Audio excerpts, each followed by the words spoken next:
চীন সফর করি। মাননীয় পররাষ্ট্রমন্ত্রী, মাননীয় অর্থমন্ত্রী, মাননীয় বেসরকারি বিনিয়োগ উপদেষ্টা, বিদ্যুৎ জ্বালানি প্রতিমন্ত্রী, ডাক ও টেলিযোগাযোগ ও আইসিটি প্রতিমন্ত্রী, বাণিজ্য প্রতিমন্ত্রী, ঊর্ধ্বতন সরকারি কর্মকর্তাবৃন্দ এবং একটি বাণিজ্য প্রতিনিধি দল আমার সঙ্গী ছিলেন। 8 জুলাই বেজিং পৌঁছালে বিমানবন্দর আধিকারিক সম্বর্ধনার মাধ্যমে স্বাগত জানানো হয়। 9 জুলাই সকালে এশিয়ান ইনফ্রাস্ট্রাকচার ইনভেস্টমেন্ট ব্যাংক AIIB-র প্রেসিডেন্ট জিম রিকুন আমার সঙ্গে সৌজন্য সাক্ষাৎকার। আমি AIIB-কে বাংলাদেশের অবকাঠামো উন্নয়ন, যেমন নদী খনন, জলবায়ু পরিবর্তন সহ উপযোগী খাতে বিনিয়োগের আহ্বান জানাই। এরপর আমি the rise of the tiger or the rise of Bengal tiger summit on trade, business and investment opportunities between Bangladesh and China শীর্ষক একটি ব্যবসায়িক সম্মেলনে অংশগ্রহণ করি। আমার সফরসঙ্গী ব্যবসায়ী প্রতিনিধিবৃন্দ এবং চীনের শীর্ষস্থানীয় ব্যবসায়ীরা এতে অংশগ্রহণ করেন। সম্মেলনে আমি চীনা ব্যবসায়ী সম্প্রদায়কে বিশ্বের সবচেয়ে উদার বিনিয়োগ ব্যবস্থার সুবিধা নিয়ে বাংলাদেশে বিনিয়োগের আমন্ত্রণ জানাই। অবকাঠামো, ICT, পর্যটন, কৃষি প্রক্রিয়াকরণ, শিল্প, নবায়নযোগ্য জ্বালানি সহ জ্বালানি খাত, জলবায়ু সহনশীল, স্মার্ট ফার্মিং, বর্জ্য ব্যবস্থাপনা, সবুজ প্রযুক্তি ও উন্নয়ন খাতে বৃহত্তর বিনিয়োগের আহ্বান জানাই। সেই সঙ্গে সঙ্গে আমাদের যারা সফরসঙ্গী ছিলেন ব্যবসায়ী প্রতিনিধি, তাদেরকে আমি আহ্বান জানাই যে আপনারা এই চীনের ব্যবসায়ীদের সাথে যৌথ উদ্যোগে বা তাদের সঙ্গে একটা পার্টনারশিপ গড়ে তুলে নিজে বিনিয়োগ করতে পারেন, সেই আহ্বানও জানিয়েছি। আমি এ সময় বাংলাদেশের 3টি বিশেষ পর্যটন অঞ্চল প্রতিষ্ঠার পরিকল্পনা ও সেখানে চীনের রিয়েল এস্টেট ও হসপিটালিটি খাতে বিনিয়োগের সুযোগের কথাও উল্লেখ করলে চীনের ব্যবসায়ী নেতৃবৃন্দ এ বিষয়ে যথেষ্ট আগ্রহ দেখান।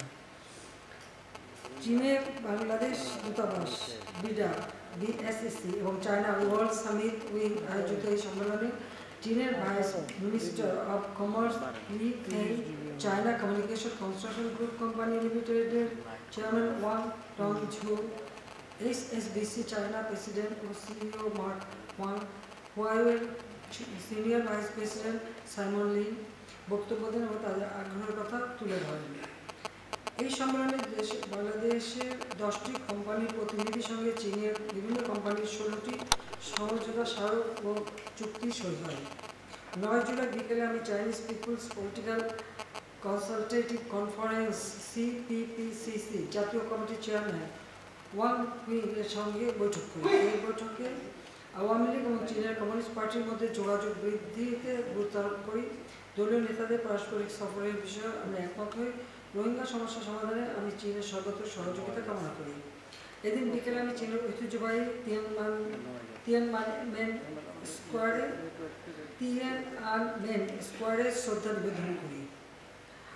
10 জুলাই সকালে বেজিংয়ের গ্রেট হল অব দ্য পিপল এ চীনের মাননীয় premier of the state council mister Lee Siang, তিনি লি সংয়ের সঙ্গে আমার দ্বিপাক্ষিক বৈঠক অনুষ্ঠিত হয়। গ্রেট হলে পৌঁছলে মিস্টার লি সিয়াং আমাকে স্বাগত জানান এবং দুই দেশের জাতীয় সঙ্গীত বাজান, চীনের সশস্ত্র বাহিনীর গার্ড অফ অনার এবং তোপধ্বনির মাধ্যমে আমাকে উষ্ণ অভ্যর্থনা জানানো হয়। প্রিমিয়ার লি সিয়াংয়ের সঙ্গে দ্বিপাক্ষিক বৈঠকের সময় বাংলাদেশ চীনের ঐতিহাসিক সম্পর্ক, বাংলাদেশের বিভিন্ন অবকাঠামোগত প্রকল্পের বাস্তবায়নে চীনের সহায়তা, বাংলাদেশের LDC উত্তরণ পরবর্তী সময়ে চ্যালেঞ্জ মোকাবিলায় সহযোগিতা, বাংলাদেশের বাণিজ্য বিনিয়োগের সম্ভাবনা প্রভৃতি বিষয়ে আমরা আলোচনা করি। বাংলাদেশের চীনের বাণিজ্য খাতে কমার জন্য বাংলাদেশের কৃষিপণ্য, চামড়া, ঔষধ প্রভৃতির বিভিন্ন পণ্য চীনে আরও বেশি পরিমাণে রপ্তানির সুযোগ সৃষ্টি করার জন্য অনুরোধ করি। বাংলাদেশে উৎপাদিত 98% পণ্যের চীনের শুল্কমুক্ত প্রবেশের সুবিধা প্রদানের জন্য আমি তাকে ধন্যবাদ জানাই। বাংলাদেশের দক্ষিণাঞ্চলের অবকাঠামোগত উন্নয়নের জন্য প্রণীত southern integrated development initiative SIDICD বাস্তবায়নে চীনের অবকাঠামোগত আর্থিক সহায়তা কামনা করে প্রধানমন্ত্রী লি সিয়াং ইতিবাচক সাড়া দেন। 2026 সালে বাংলাদেশের LDC উত্তরণের পর সম্ভাব্য চ্যালেঞ্জ মোকাবেলায় চীনের সহযোগিতা অব্যাহত থাকবে বলে আমি আশাবাদ ব্যক্ত করি এবং এই বিষয়টিতেও চীনের সমর্থন লাভ করি। এরপর আমার এবং প্রধানমন্ত্রী লি সিয়াংয়ের উপস্থিতিতে বাংলাদেশ ও চীনের মধ্যে বিভিন্ন খাতে মোট 21টি সমঝোতা স্মারক স্বাক্ষরিত হয়। সমঝোতা স্মারকগুলোর মধ্যে উল্লেখযোগ্য হচ্ছে ডিজিটাল ইকোনমি সংক্রান্ত বিনিয়োগ সহযোগিতা, ব্যাংকিং এবং ইন্স্যুরেন্স রেগুলেশন, বাংলাদেশ হতে আম রপ্তানি, বাণিজ্য বিনিয়োগের সহযোগিতা, economic development policy, Bangladesh China ষষ্ঠ ও নবম ফ্রেন্ডশিপ ব্রিজ, অবকাঠামোগত সহযোগিতা, green and low carbon development, Brahmaputra নদের হাইড্রোলজিক্যাল ইনফরমেশন প্রদান সংক্রান্ত সমঝোতা স্মারক নবায়ন, শিক্ষাক্ষেত্রে সহযোগিতা সংক্রান্ত সমঝোতা স্মারক নবায়ন, পিপল টু পিপল কানেক্টিভিটি এবং public private partnership for sustainable infrastructure development ইত্যাদি। আমার পূর্ণ তালিকা তো আপনাদের হাতে দেওয়া হয়েছে, 21টা নামও আছে, যদি চার্ট করতে পারি আর যদি মনে করেন না। অনেক সময় আবার অনেকে বলে তো যে কিছুই হয় নাই, কিছু না পেয়ে খালি হাতে ফিরে আসছি, তারা আবার মনে কষ্ট করে পারে যদি না যাও, ওটা তো বলবেই। এছাড়াও এই সফরের ফলাফল হিসেবে ইতিমধ্যে সম্পাদিত 7টি দ্বিপাক্ষিক সহযোগিতার ঘোষণা করা হয়, যার মধ্যে বাংলাদেশ ও চীনের মধ্যে মুক্ত বাণিজ্য চুক্তির সম্ভাব্যতা যাচাই, চীন বাংলাদেশ দ্বিপাক্ষিক বিনিয়োগ, ডিজিটাল সংযোগের আধুনিকায়ন, ডাবল পাইপ লাইনযুক্ত সিঙ্গেল পয়েন্ট মনি প্রজেক্টের পরীক্ষামূলক চালুকরণ, রাজশাহী ওয়াসার সার্ফেস ওয়াটার ট্রিটমেন্ট, চীনের শ্যানডং কৃষি বিশ্ববিদ্যালয়ের সঙ্গে গাজীপুরে অবস্থিত বঙ্গবন্ধু শেখ মুজিবুর রহমান কৃষি বিশ্ববিদ্যালয়ের সহযোগিতা এবং বাংলাদেশের কারিগরি শিক্ষার বিকাশে লুবান ওয়ার্কশপ নির্মাণ অন্যতম তালিকা অন্যতম ছিল, তারও পূর্ণ তালিকা আপনাদের কাছে সংযুক্ত দেওয়া হয়েছে। এরপর আমার সম্মানে প্রিমিয়াম লি সিয়াং আয়োজিত ব্যাংকোয়েটে উচ্চ পর্যায়ের প্রতিনিধি সহ অংশগ্রহণ করি। 10 জুলাই বিকেলে বেইজিংয়ের গ্রেট হল অব দ্য পিপলে চীনের মহামান্য রাষ্ট্রপতি শি জিনপিংয়ের সঙ্গে আমি দ্বিপাক্ষিক বৈঠক করি। উল্লেখ্য যে 2016 সালে চীনের মহামান্য রাষ্ট্রপতি শি জিনপিং এর বাংলাদেশ সফরের সময় দুই দেশের সম্পর্ক কৌশলগত অংশীদারিত্ব পর্যায়ে উন্নীত হয়, যা দুই দেশের দ্বিপাক্ষিক সম্পর্ককে নতুন পর্যায়ে উন্নীত করে। 10 জুলাই দ্বিপাক্ষিক বৈঠকে শি জিনপিং অনুদান, সুদমুক্ত ঋণ, রেয়াতি ঋণ ও বাণিজ্যিক ঋণ, এটা আবার বলি, তিনি কিছু অনুদান দেবেন, আমাদের কিছু কিছু ক্ষেত্রে সুদমুক্ত ঋণ দেবেন, আর রেয়াতি ঋণ ও বাণিজ্যিক ঋণ, এই 4টি ক্ষেত্রে সহায়তার কথা উল্লেখ করেন। এই 4টি প্যাকেজের আওতায় চীন বাংলাদেশকে $2 বিলিয়ন মার্কিন ডলারের সহপরিমাণ অর্থ প্রদানে সম্মত হয়েছে।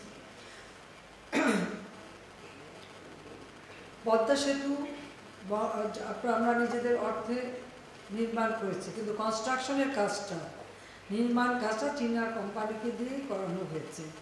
বঙ্গবন্ধু টানেল সহ বঙ্গবন্ধু টানেলটা চীন সরকারই করে দিয়েছে, এবং আমাদের যে এলিভেটেড এক্সপ্রেসওয়ে সেটাও থাইল্যান্ডের সাথে চীনের সমঝোতায় সেটা কিন্তু তৈরি হচ্ছে।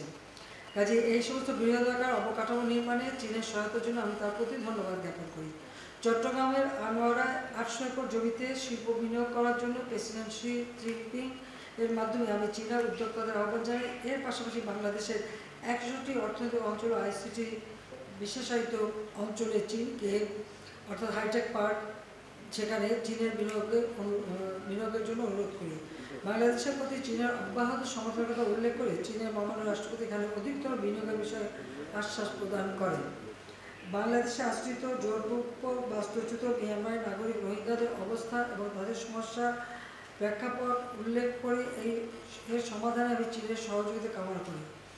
রোহিঙ্গাদের মানবিক সহায়তা প্রদানের জন্য বাংলাদেশকে ধন্যবাদ জানিয়ে চীনের মহামান্য রাষ্ট্রপতি রোহিঙ্গা প্রত্যাবাসনে সহযোগিতার অঙ্গীকার পুনর্ব্যক্ত করেন। আঞ্চলিক ও আন্তর্জাতিক পরিমণ্ডলে বাংলাদেশ ও চীনের পারস্পরিক সমর্থন অব্যাহত থাকবে বলে উভয় পক্ষ আশাবাদ ব্যক্ত করি। আমাদের এই ফলপ্রসূ আলোচনার মাধ্যমে বাংলাদেশ ও চীনের মধ্যকার সম্পর্ক সমন্বিত কৌশলগত সহযোগিতামূলক অংশীদারিত্ব পর্যায়ে উন্নীত হয়েছে। সমন্বিত কৌশলগত সহযোগিতামূলক অংশীদারিত্ব আগামী বছর বাংলাদেশ ও চীনের মধ্যকার কূটনৈতিক সম্পর্কে 50 বছর পূর্ণ হতে যাচ্ছে। জাতিপিতা বঙ্গবন্ধু শেখ মুজিবুর রহমানের পররাষ্ট্র নীতি সকলের সাথে বন্ধুত্ব, কারোর সাথে বৈরিতা নয়, এই নীতির আলোকেই আমাদের দ্বিপাক্ষিক বহুপাক্ষিক ক্ষেত্রে বাংলাদেশ সফলভাবে তার কূটনৈতিক এজেন্ডা বাস্তবায়ন করে চলেছে।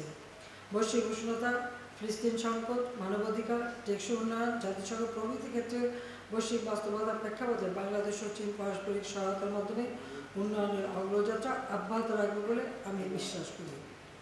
শুধু অর্থনৈতিক ক্ষেত্রেই নয়, ঐতিহ্যগত দিক থেকেও এশীয় দেশ হিসেবে আমাদের মধ্যে দীর্ঘ সময়ের সংযোগ রয়েছে। জাতিপিতা বঙ্গবন্ধু শেখ মুজিবুর রহমানের স্বপ্ন সোনার বাংলা এবং আধুনিক স্মার্ট বাংলাদেশ বিনির্মাণে গবেষণা, শিক্ষা, আইসিটি, প্রযুক্তি, সংস্কৃতি ইত্যাদি ক্ষেত্রে যোগাযোগ ও সহযোগিতা বাংলাদেশ ও চীনের দ্বিপাক্ষিক সম্পর্ককে সামনে এগিয়ে নিয়ে যাবে বলে আমি বিশ্বাস করি। আমার এই সফরে বাংলাদেশের কূটনৈতিক কর্মকাণ্ডে একটি উল্লেখযোগ্য অংশ হিসেবে চিহ্নিত হয়ে থাকবে। যে আপনাদের সবাইকে আন্তরিক ধন্যবাদ জানাচ্ছি। আমরা ওই 5টার মধ্যে বিকেল 5টার মধ্যে আমাদের কর্মসূচি সব সম্পন্ন হয়। আমরা ওই দিন রাতের 11 তারিখে আমরা ঢাকা চলে আসি। 11 তারিখে